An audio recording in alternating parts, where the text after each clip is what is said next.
बच्चे के साथ। तो उसके फादर ने जिस बच्ची के साथ वो खेल रही थी, अपनी बेटी को तो नीचे भेज दिया और उस बच्ची के साथ चौबारे में गलत हरकत करी, जिस वजह से एफआईआर दर्ज हुई और 3/8 को ही मुलजिम को पकड़ लिया और 4/8 को कोर्ट में पेश कर दिया। और ये 17/5 को इसमें डिसीजन दे दिया माननीय अदालत श्री सुखप्रीत सिंह जी की। 17/5 को इसमें डिसीजन हो गया सर। क्या कुछ सजा हुई है?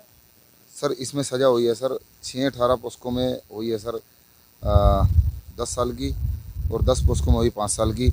40,000 रुपये 15,000 रुपये जुर्माना, 15,000 और 25,000 रुपये टोटल जुर्माना, यानी टोटल 40,000 जुर्माना हुआ है। जुर्माना ना भरने की सूरत में 1 साल की एक्सटेंड सज़ा होगी, और लड़की को भी 1 लाख रुपए का धनराशि डीएलएसए की ओर से ऑर्डर किए गए हैं। 80% उसमें। नमस्कार दोस्तों, मैं मनीष कुमार, टिपटॉप हरियाणा चैनल में आप लोगों का स्वागत है। और अभी हम पानीपत के कोर्ट परिसर में हम आए हुए हैं।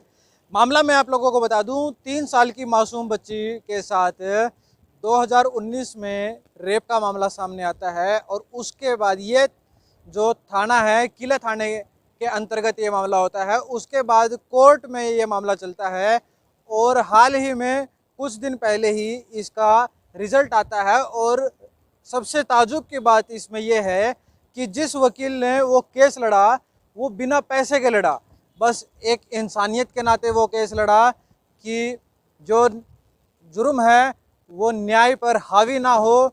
और सबसे बड़ी बात है उस लड़की की और उस लड़की के माता पिता की, उन्होंने हिम्मत नहीं आ रही है। आइए आप लोग, और मैं आप लोगों को सुनवा देता हूँ कि वकील ने क्या कुछ कहा। पानीपत जो कोर्ट है उसमें हम आए हुए हैं, और हमारे साथ इरफान अली जी जो पानीपत बार एसोसिएशन के वकील हैं वो हमारे साथ हैं। तो अभी हम बातचीत कर लेते हैं। हाल ही में एक 3 साल की मासूम बच्ची के साथ रेप पीड़िता थी, उसका एक निर्णय आया है कोर्ट का, उसमें हम सारी जानकारी ले लेते हैं। सर नमस्कार। नमस्कार सर जी।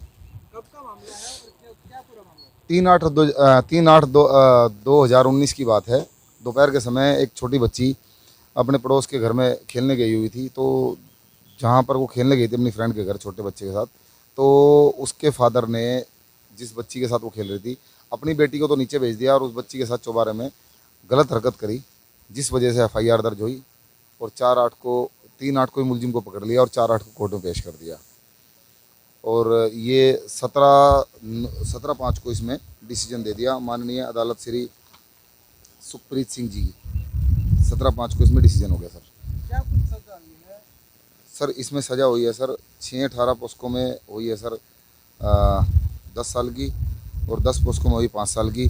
40,000 रुपये 15,000 रुपये जुर्माना, 15,000 और 25,000 रुपये टोटल जुर्माना, यानी टोटल 40,000 जुर्माना हुआ है। जुर्माना ना भरने की सूरत में 1 साल की एक्सटेंड सज़ा होगी, और लड़की को भी 1 लाख रुपए का धनराशि डीएलएसए की ओर से ऑर्डर किए गए हैं। 80% उसमें एफडी होगी। यदि हम समाज में क्राइम रेट की बात करें, दिन प्रतिदिन इस प्रकार के केसेस सामने आ रहे हैं। कभी 5 साल की बच्ची के साथ होता है, कभी 2 साल की बच्ची के साथ छेड़छाड़ की जाती है, रेप की कोशिश की जाती है, और पहले भी ऐसे कई मामले हुए हैं। और पीछे एक फांसी की सजा भी हुई थी, ऐसे जो रेप का मामला था। नशे को लेकर मैं बड़ा वो हूँ कि अभी हर कोई ये बोल देता कि नशे की वजह से मैं तो नशे में था। तो कहीं ना कहीं हाँ मेडिकल होता है, मेडिकल जांच होती है, पुलिस कराती है अल्कोहलिक। लेकिन सवाल ये है कि मैं सर आपको बताऊं कि बच्चा उसका भी था और वो दूसरा बच्चा भी था, तो उसको नशे में ये नहीं पता लगा कि मेरा बच्चा है दूसरा बच्चा है। अपने बच्चे को तो उसने नीचे भेज दिया और उस दूसरे बच्चे के साथ गलत किया, तो ऐसा नहीं करना चाहिए था। जघन्य अपराध है। इस अपराध के लिए जो सज़ा दी है वो बहुत कम है, और इसके लिए हम हाई कोर्ट भी जाएंगे और इस सज़ा को बढ़वाएंगे। समाज में संकीर्ण विचारधारा के लोग नहीं हैं जो इस प्रकार की। बहुत ज़्यादा वो लोग हैं इस प्रकार के वैशी दरिंदे संकीर्ण विचार के। जो बच्चा तो एक फूल होता है, छोटा बच्चा तो एक कंजक होती है हिंदू धर्म में। तो वो हिंदू धर्म में क्या, बीबी फातिमा मुस्लिम धर्म में भी देखें, इंसानियत सबसे बड़ा धर्म है कि छोटा बच्चा है, अरे उसको देख तो लो, उसको उसका मानसिक विकास नहीं है, उसका फिजिकल विकास नहीं है, वो बच्चा छोटा है, उसके ऊपर भी वो मतलब उनका कैसी हैवानियत। तो ऐसे लोगों को कड़ी से कड़ी सज़ाएँ मिलेंगी। न्यायालय अगर इसी तरह न्यायालय का रुख रहा और लोग ना फैसले करके, बल्कि केस लड़ना चाहिए, केस लड़ के जो सजाएं दिलवाते हैं, तो इससे लोगों को जो सजाएं होंगी उससे और ज़्यादा वो होगा, क्या बोलते हैं। में ये न्याय मिला है क्योंकि जब हम अदालत की तरफ रुख मोड़ते हैं अपना, तो आधे लोग तो किसी चीज़ को लेकर छोड़ देते हैं कि भाई केस लंबा चलेगा, इंसाफ मिलेगा या नहीं मिलेगा, वो तो आज समय आने वाले समय ही बता पाते हैं। सर इसमें क्या है कि एक हमारी कोर्टें जो हैं लॉकडाउन के दौरान बंद रही, वरना तो इसका फास्ट ट्रैक कोर्ट में था और पॉक्सको स्पेशल कोर्ट में था, इसका डिसीजन बहुत जल्दी आया था। लॉकडाउन की वजह से कहीं ना कहीं देरी हुई, वरना न्यायालय की नज़र में कोई देरी नहीं हुई और फास्ट ट्रैक कोर्ट में था बड़ी जल्दी, फिर भी बहुत जल्दी डिसीजन आ गया इसका। 4/8/2019 के बाद 17/5 को अंदर भी जा लिया जी। पानीपत बार एसोसिएशन की तरफ से ऐसे जो अपराधी होते हैं जैसे रेप पीड़िता वाले, जी सर, जी सर। उनके ऊपर फांसी की सजा हो ऐसा कुछ प्रावधान पानीपत बार एसोसिएशन जो कोर्ट जज है उनको कुछ निवेदन करें। वो हम अपने प्रेसिडेंट से बात करेंगे, प्रधान से हमने बात करेंगे और इस तरह की वो रखें कि अभी कड़ी से कड़ी सजा मिलनी चाहिए, ताकि सजा के डर को देखते हुए क्राइम रेट घटे। जी सर। और मैंने तो पहले भी कहा है कि मैं इस प्रकार के जो केस हैं, पहली बात तो किसी बच्ची के साथ ऐसा ना हो, और अगर किसी प्रकार को घटना घटती है तो मैं अपना मोबाइल नंबर भी सार्वजनिक कर देता हूँ आपके चैनल पे, और अपना चैम्बर नंबर भी सार्वजनिक कर देता हूँ। मेरी कहीं ज़रूरत पड़े तो मैं बिना किसी फीस के ये भी केस लड़ा है, आगे भी कोई केस आएगा तो कोई पैसा नहीं लूँगा, कागज जीवन एक सिंगल पेनी भी मैं उनसे कोई चार्ज नहीं करूँगा, और केस लड़ूंगा और दिल से लड़ूंगा और सजा कराऊंगा। अगर जो शिकायत करता मजबूत है तो मैं केस में कोई कमी प्यार पीछे नहीं करेगा तो मैं किसी कीमत पर नहीं टूटूंगा नहीं, और केस में पूरी जान लगा दूंगा। इस प्रकार के जो केस होते हैं उसमें धमकी वगैरह भी आती होंगी। हाँ, थ्रेट आती है। आपने बहुत अच्छा क्वेश्चन किया। अभी मेरे सामाजिक तौर पर मुझ पर भी दबाव आया, मेरे एल्डर ब्रदर को बोला कि भाई यार तेरा भाई केस लड़ रहा है, उसको उन्होंने कह दिया भाई छोटा भाई है, मैं तो नहीं बोल सकता, उसका काम है ये। तो सामाजिक तौर पे आया लोगों का फ़ोन, जैसे भाई को दबाव आता है।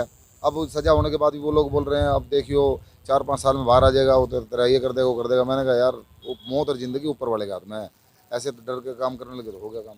ऐसे तो पुलिस भी काम करती है अपना, और वकील लोग भी काम करती है, तो हमारी एक वो प्रक्रिया, कोई इसमें कोई नहीं है कि डरना नहीं चाहिए। और मैक्सिमम मैं तो सज़ा का ही वो रखूँगा, इस तरह के केसों में मैक्सिमम सज़ा होनी चाहिए। और अगर किसी भाई को मेरी ज़रूरत पड़े तो मैं इन केसों के लिए बिल्कुल सतर्क हूँ और खड़ा हूँ। एडवोकेट इरफान अली, पानीपत। तो अभी आप लोगों ने सुना कि वकील ने बताया कि 2019 में किला थाने का मामला होता है और खुद जो वकील उसकी एफआईआर करवाता है और सारा केस बिना पैसे बिना किसी कागज खर्च के केस लड़ता है, और बड़े गर्व से महसूस करता है कि उसने एक मासूम 3 साल की बच्ची को न्याय दिलवाया, उसकी जीत दिलवाई। लेकिन साथ में उसने ये भी बताया कि आज भी वो लड़की, मासूम लड़की सहमी हुई है, आज भी वो पल नहीं भुला पा रही है, लेकिन जैसे जैसे समय निकलेगा, जैसे जैसे समय गुजरेगा वो भुला लेगी।